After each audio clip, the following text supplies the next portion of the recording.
बच्चों, पिछले अध्याय में हमने उपभोक्ता तथा उपभोक्ता के व्यवहार का अध्ययन किया।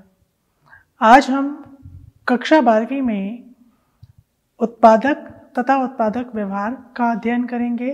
वहीं हम लागत से भी परिचित होंगे। बच्चों, जैसा कि आप उपभोक्ता और उपभोग का अर्थ जान चुके हैं, वहीं पर अब हमें आज यह पता लगाना है कि उत्पादन क्या होता है और उत्पादक कौन होता है। साथ ही उत्पादन के संबंध में उत्पादन की लागत क्या हो सकती है। सर्वप्रथम हम समझ रहे हैं उत्पादन का अर्थ।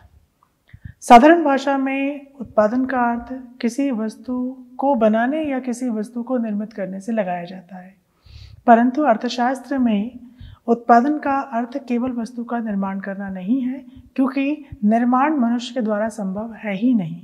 वह तो प्रकृति की देन है। हम केवल प्रकृति प्रदत्त पदार्थों के रूप में परिवर्तन करते हैं।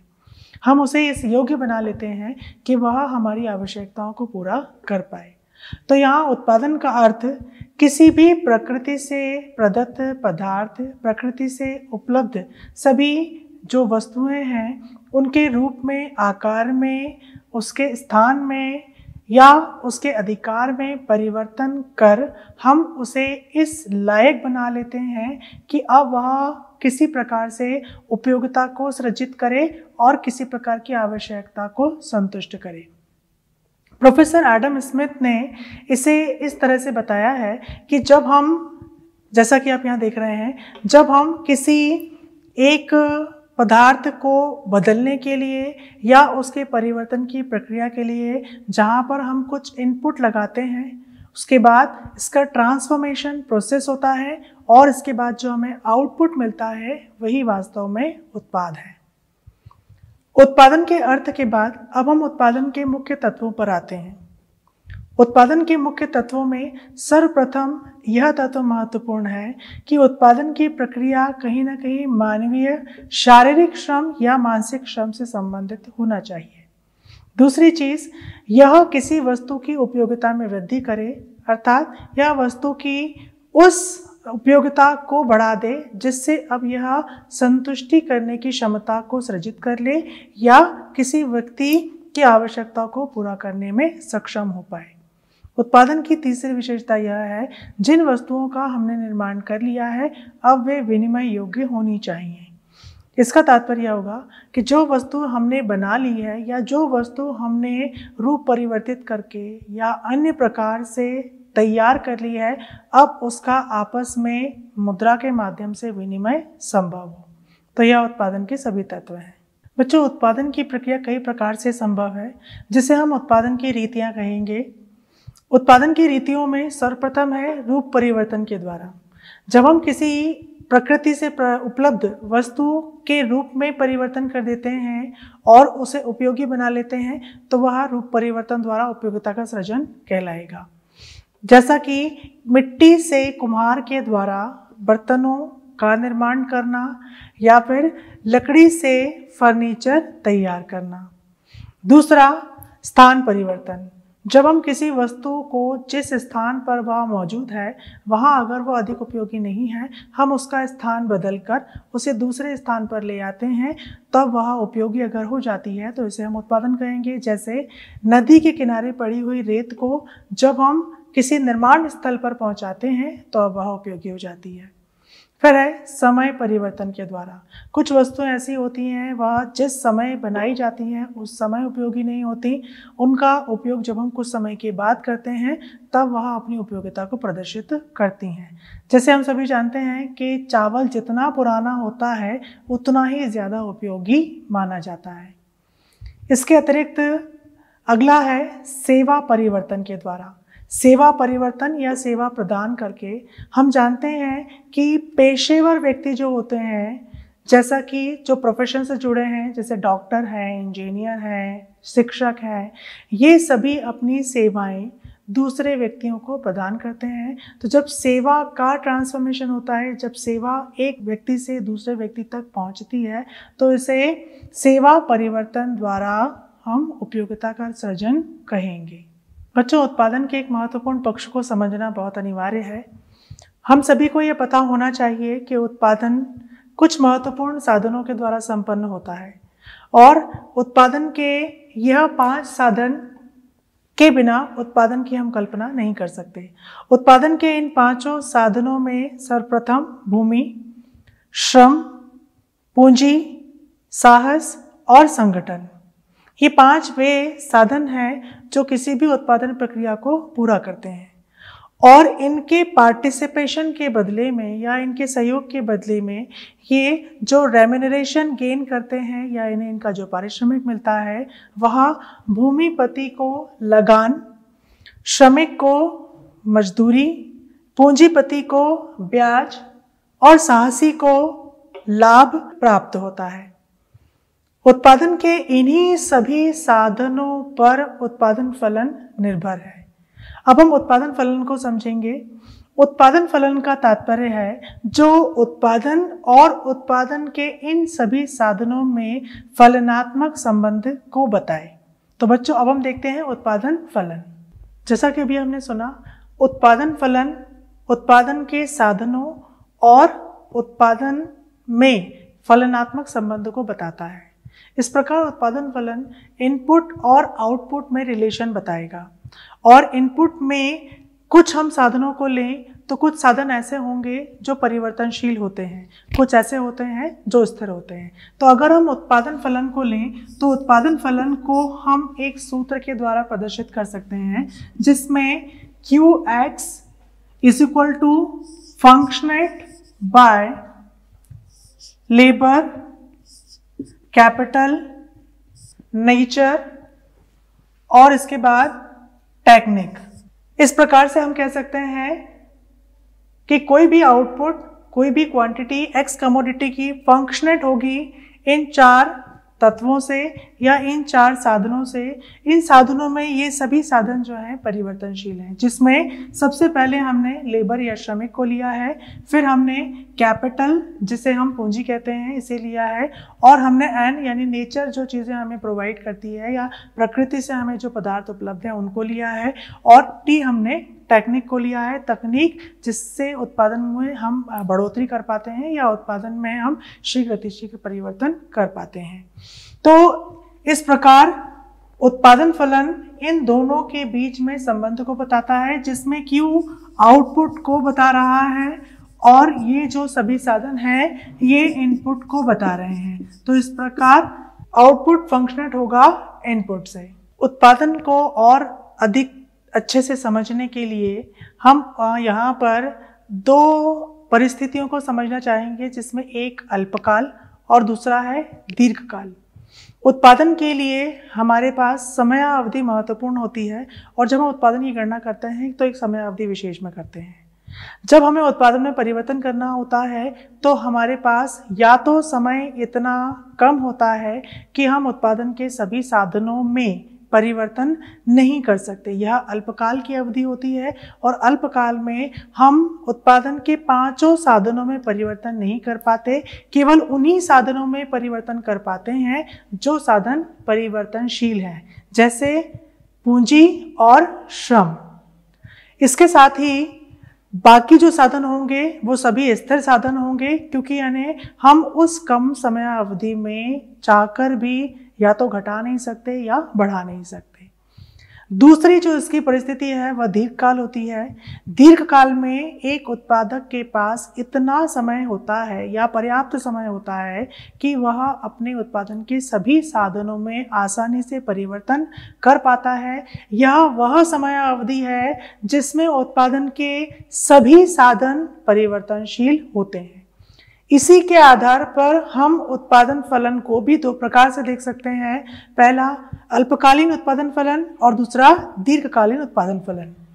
अल्पकालीन उत्पादन फलन के अंतर्गत हम केवल उत्पादन को परिवर्तनशील साधनों से प्रभावित मानते हैं और इसमें उत्पादन में परिवर्तन केवल परिवर्तनशील साधनों में परिवर्तन के द्वारा ही संभव होता है। दीर्घकालीन उत्पादन फलन में हमने जैसा देखा कि समस्त साधन परिवर्तनशील हैं, यानी हमारे पास इतनी समयावधि है कि हम भूमि, श्रम, पूंजी और संगठन सभी में आसानी से परिवर्तन कर पा रहे हैं तो दीर्घकाल की अवधि में समस्त साधन परिवर्तनशील होंगे। बच्चों, उत्पादन के इन्हीं दो फलनों के आधार पर अब हम उत्पादन के दो महत्वपूर्ण नियमों को पढ़ेंगे, जिसमें पहला है साधन के प्रतिफल का नियम। साधन के प्रतिफल का नियम, जिसे हम परिवर्तनशील अनुपातों का नियम भी कहते हैं।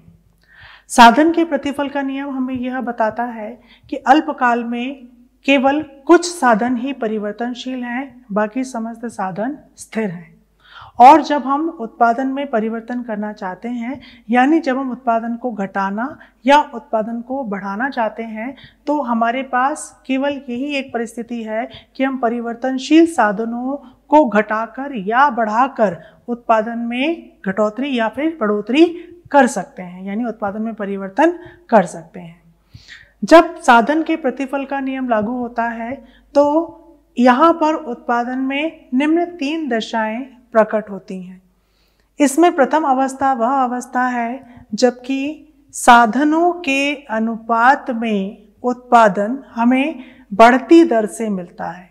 यह उत्पादन की प्रथम अवस्था है। दूसरी अवस्था में हमें उत्पादन साधनों के अनुपात में ही मिलता है, यानी जितने हम साधनों में बढ़ोतरी करेंगे, जितनी साधन में वृद्धि करेंगे, हमें उत्पादन भी उसी अनुपात में बढ़कर मिलेगा। साधन के प्रतिफल की जो तीसरी अवस्था है वह यह अवस्था है कि यहाँ पर जब हम उत्पादन के साधनों में जो परिवर्तनशील साधन है, जब उनमें हम परिवर्तन करेंगे या उनको बढ़ाएंगे या घटाएंगे तो हमें उत्पादन घटती दर से मिलेगा। इस प्रकार इसकी ये तीनों अवस्थाएं एक उत्पादन में देखने को मिलती हैं। अब बच्चों, इसे हम एक चित्र के माध्यम से देखेंगे। परिवर्तनशील अनुपातों के नियम को रेखा चित्र से दर्शाने के लिए पहले हम एक तालिका को बनाएंगे। इस तालिका के अनुसार जैसा कि हम देख रहे हैं, भूमि साधन, इसे हमने स्थिर माना है और इसके साथ ही श्रम साधन, जिसे हमने परिवर्तनशील माना है। स्थिर साधन में भूमि की हम देख रहे हैं केवल 1 एकड़ इकाई को हमने लिया हुआ है, श्रम की हम 1 इकाई को बढ़ाते जा रहे हैं। और जब हम यहाँ पर उत्पादन को देखते हैं तो हमें उत्पादन सबसे पहले बढ़ते क्रम में मिलता है और इसके बाद एक विशेष परिस्थिति में जाकर यह उत्पादन स्थिर होने पर आ जाता है, जहाँ पर हमारा सीमांत उत्पादन लगभग समान होता है। तीसरी दशा में अब हमारे कुल उत्पादन में धीरे धीरे गिरावट आना शुरू हो जाती है और हमारा सीमांत उत्पादन 0 और इसके बाद नकारात्मक, यानी कि यह नेगेटिव हो जाता है। हम जब चित्र में देखेंगे तो हम देख रहे हैं कि सबसे पहले जो हमारा कुल उत्पादन है वह कुल उत्पादन तीव्र गति से ऊपर बढ़ता है। उसके बाद इसके बढ़ने की जो गति है वह कम हो जाती है, यानी कि यह धीमी गति से बढ़ता है और एक मैक्सिमम पॉइंट के बाद यह नीचे गिरने लगता है। इसी क्रम में जब हम सीमांत उत्पादन को देखते हैं तो सीमांत उत्पादन सबसे पहले बढ़ता है, उसके बाद गिरना शुरू हो जाता है और एक निश्चित बिंदु के बाद वहाँ जहाँ कुल उत्पादन अधिकतम है वहाँ सीमांत उत्पादन नकारात्मक हो जाता है या ऋणात्मक हो जाता है। बच्चों, अल्पकाल के अलावा दीर्घकाल में भी यहाँ पर हमें एक नियम देखने को मिलता है जिसे हम पैमाने के प्रतिफल का नियम कहते हैं।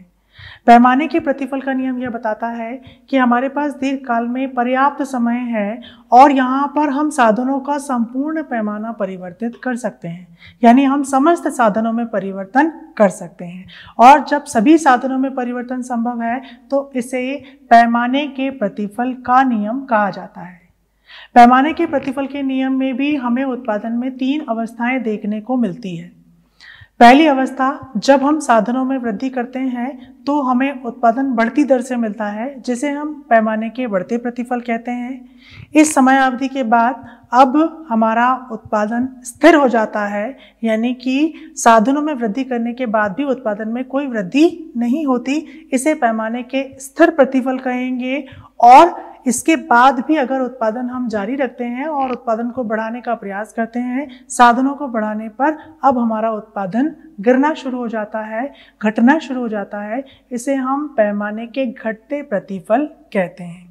उपरोक्त चित्र में आपको तीनों अवस्थाएं देखने को मिलती हैं, जिसमें पहली रेखा AB रेखा पैमाने के बढ़ते प्रतिफल को बता रही है। BC रेखा पैमाने के स्थिर प्रतिफल को प्रदर्शित कर रही है और CD रेखा पैमाने के घटते प्रतिफल को प्रदर्शित कर रही है। हम सभी जान चुके हैं कि उत्पादन कार्य करने के लिए हमें उत्पादन के 5 साधनों का प्रयोग करना पड़ता है और जब हम इन उत्पादन के साधनों को इनका पारिश्रमिक देते हैं तो वह उत्पादन की लागत कहलाती है। इस प्रकार उत्पादन के साधनों पर किया गया समस्त व्यय जब इसको मौद्रिक रूप में व्यक्त करते हैं तो यह उत्पादन की लागत कहलाएगी। इस रूप में जैसा हम यहाँ देख रहे हैं, भूमिपति को लगान, श्रमिकों को मजदूरी, पूंजीपति को ब्याज और संगठन को वेतन तथा साहसी को इसका लाभ प्राप्त होता है। जब हम इन सभी पारिश्रमिकों को जोड़ देते हैं तो हमें यहाँ पर उत्पादन की कुल लागत प्राप्त होती है। इस प्रकार कुल लागत का तात्पर्य यह है किसी वस्तु के उत्पादन में किया गया वह समस्त व्यय जिसको हम मुद्रा में माप सकते हैं, उन सभी का मौद्रिक मूल्य उत्पादन की लागत कहलाती है। अब हम उत्पादन की लागत को विस्तृत रूप से पढ़ेंगे और हम यहाँ पर उत्पादन की कुछ 6 प्रकारों को पढ़ने जा रहे हैं। बच्चों, अल्पकाल में उत्पादन लागत का अध्ययन हम निम्न शीर्षकों के अंतर्गत करेंगे, जिसमें सबसे पहले है कुल स्थिर लागत, टोटल फिक्स्ड कॉस्ट, जिसे हम शॉर्ट में TFC के नाम से डिनोट करते हैं। दूसरा है कुल परिवर्तनशील लागत, टोटल वेरिएबल कॉस्ट, जिसे हम TVC से डिनोट करते हैं। जब हम इन दोनों लागतों का योग देखते हैं, यानी कुल स्थिर लागत और कुल परिवर्तनशील लागत का योग कुल लागत को दर्शाता है, तो तीसरे नंबर पर है टोटल कॉस्ट, जिसे हम TC से डिनोट करते हैं। इसके बाद अब हम औसत लागत पर आएंगे।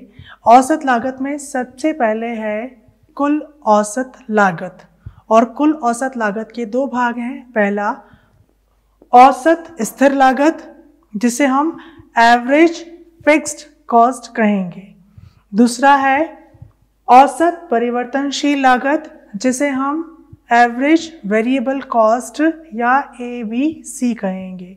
और अंत में है सीमांत लागत। अब हम सबसे पहले पढ़ रहे हैं कुल स्थिर लागत यानी टोटल फिक्स्ड कॉस्ट, जिसे हम TFC कहेंगे। कुल स्थिर लागत टोटल फिक्स्ड कॉस्ट TFC से अभिप्राय उन व्ययों से है जिनको प्रत्येक स्थिति में व्यय करना अनिवार्य होता है, चाहे उत्पादन शून्य हो या उत्पादन बिल्कुल ना हो रहा हो या उत्पादन हो रहा हो।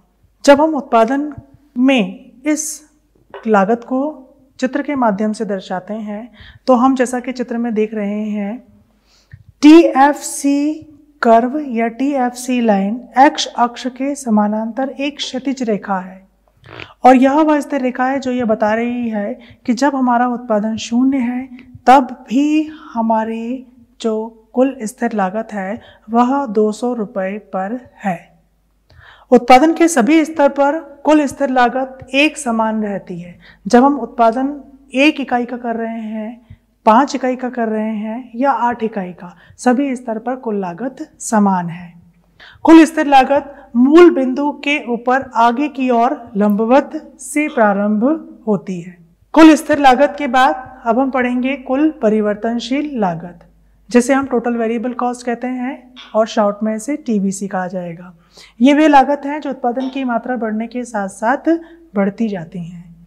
इनमें श्रम, कच्चा माल, शक्ति के साधन इत्यादि शामिल होते हैं। कारखाना बंद होने पर परिवर्तनशील लागत शून्य भी हो जाती है। जब हम इसे चित्र के माध्यम से प्रदर्शित करते हैं तो हम देख रहे हैं यहाँ पर TVC वक्र जो है वह अपोजिट S शेप में हमें दिखाई दे रहा है। इस प्रकार कुल परिवर्तनशील लागत वक्र विपरीत S, अंग्रेजी का S अक्षर के विपरीत S अक्षर के आकार का दिखाई देता है।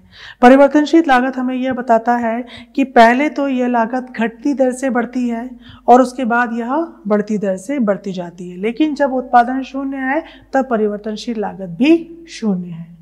अब हम कुल लागत को देखेंगे।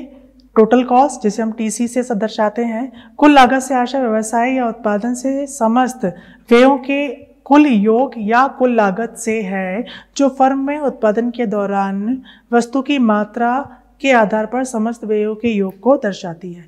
जब हम कुल लागत को दर्शाते हैं तो इसे हम एक सूत्र के माध्यम से दर्शा सकते हैं, जिसमें TC is equal to TFC plus TVC होता है। और जब हम इसे चित्र के माध्यम से देखेंगे तो चित्र में तीनों प्रकार की लागतों को हम दर्शा रहे हैं, जिसमें TC कर्व यानी कि टोटल कॉस्ट कर्व कहीं ना कहीं TFC लाइन के ऊपर से बन रहा है, जो ये बता रहा है कि कुल लागत में कुल स्थिर लागत और परिवर्तनशील लागत दोनों ही शामिल है। क्योंकि अल्पकाल में परिवर्तनशील अनुपात का नियम लागू होता है, इसीलिए यहाँ प्रतिफल के कारण कुल स्थिर लागत स्थिर रहती है प्रारंभ में, और अंत में यह घटते प्रतिफल के कारण थोड़ी सी बढ़ती जाती है। बच्चों, अब हम औसत लागत का अध्ययन करने जा रहे हैं। औसत लागत में सर्वप्रथम हम औसत स्थिर लागत को देखेंगे। औसत स्थिर लागत कुल स्थिर लागत को फर्म की कुल उत्पादन की मात्रा से भाग दिए जाने पर प्राप्त होता है। इसे सूत्र के रूप में देखें तो हम कह सकते हैं औसत स्थिर लागत बराबर कुल स्थिर लागत बटे कुल उत्पादित मात्रा, AFC is equal to TFC upon Q। जब हम इसका एक वक्र देखते हैं तो हम देखेंगे कि औसत स्थिर लागत सर्वप्रथम बढ़ी हुई होती है और उसके बाद यह धीरे धीरे घटना प्रारंभ हो जाती है। अतः औसत स्थिर लागत वक्र एक विशेषता के कारण बाएं से दाएं की ओर नीचे गिरता हुआ दिखाई देता है। प्रारंभ में यह बहुत तेजी से गिरता है और उसके बाद यह औसत स्थिर लागत के कारण X रेखा के समानांतर होने लगता है। औसत स्थिर लागत की जो प्रकृति है वह आयताकार अतिपरवलय के रूप में दिखाई देती है या इसके समान होती है। औसत परिवर्तनशील लागत, औसत परिवर्तनशील लागत हमें कुल परिवर्तनशील लागत में फर्म के कुल उत्पादन की इकाइयों का भाग देने से प्राप्त होती है। इसको सूत्र के रूप में देखें तो औसत परिवर्तनशील लागत बराबर कुल परिवर्तनशील लागत बटे कुल उत्पादित मात्रा या AVC is equal to TVC upon Q होगा। जब हम इसे एक रेखा चित्र के माध्यम से देखेंगे तो हम ये पाएंगे कि रेखा चित्र में यह U आकार की सेमी U सर्कल के शेप में हमें दिखाई देती है। क्योंकि यहाँ पर क्रमागत उत्पत्ति ह्रास नियम लागू होता है तो यह सर्वप्रथम अधिक होती है, उसके बाद धीरे धीरे कम होते हुए पुनः हाई या पुनः बढ़ते क्रम में दिखाई देना शुरू हो जाती है। जब हम औसत स्थिर लागत और औसत परिवर्तनशील लागत को जोड़ देते हैं तो हमें औसत कुल लागत प्राप्त होती है। इसके अतिरिक्त जब हम कुल लागत में कुल उत्पादित मात्रा का भाग दे देते हैं तब हमें औसत कुल लागत प्राप्त होती है। उत्पादन की एक अतिरिक्त इकाई में वृद्धि करने पर जब हमें कुल लागत में जो वृद्धि दिखाई देती है उसे हम सीमांत लागत कहते हैं। जैसे कि अगर एक वस्तु के निर्माण में अगर हम 40 इकाइयों का निर्माण करते हैं और उसकी लागत अगर 200 रुपये है और जब हम 41 इकाइयों का निर्माण करें यानी जब एक अतिरिक्त इकाई का निर्माण करें और लागत अगर 210 रुपये हो जाती है तो यह अतिरिक्त 10 रुपये हमारी सीमांत लागत को दर्शाएंगे। सीमांत लागत को हम एक सूत्र के माध्यम से भी देख सकते हैं। सीमांत लागत में परिवर्तन को हम एक सूत्र की सहायता से भी देख सकते हैं। सीमांत लागत बराबर कुल लागत में परिवर्तन बटे उत्पादन की मात्रा में परिवर्तन। इसका तात्पर्य यह है कि वस्तु के उत्पादन की जो कुल लागत है इसमें परिवर्तन अगर उत्पादन की मात्रा में एक इकाई की वृद्धि या कमी की वजह से आता है तो जितना परिवर्तन आएगा वह सीमांत लागत को दर्शाएगा। इसे हम marginal cost is equal to change in total cost divided by change in quantity से दर्शा सकते हैं।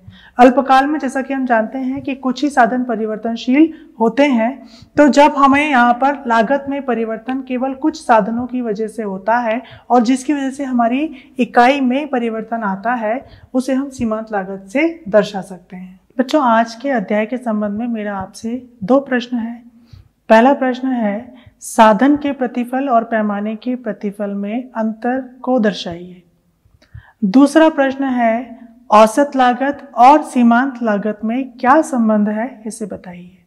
बच्चों, मुझे पूरी आशा है कि आप दोनों प्रश्नों को आसानी से हल कर पाएंगे। धन्यवाद।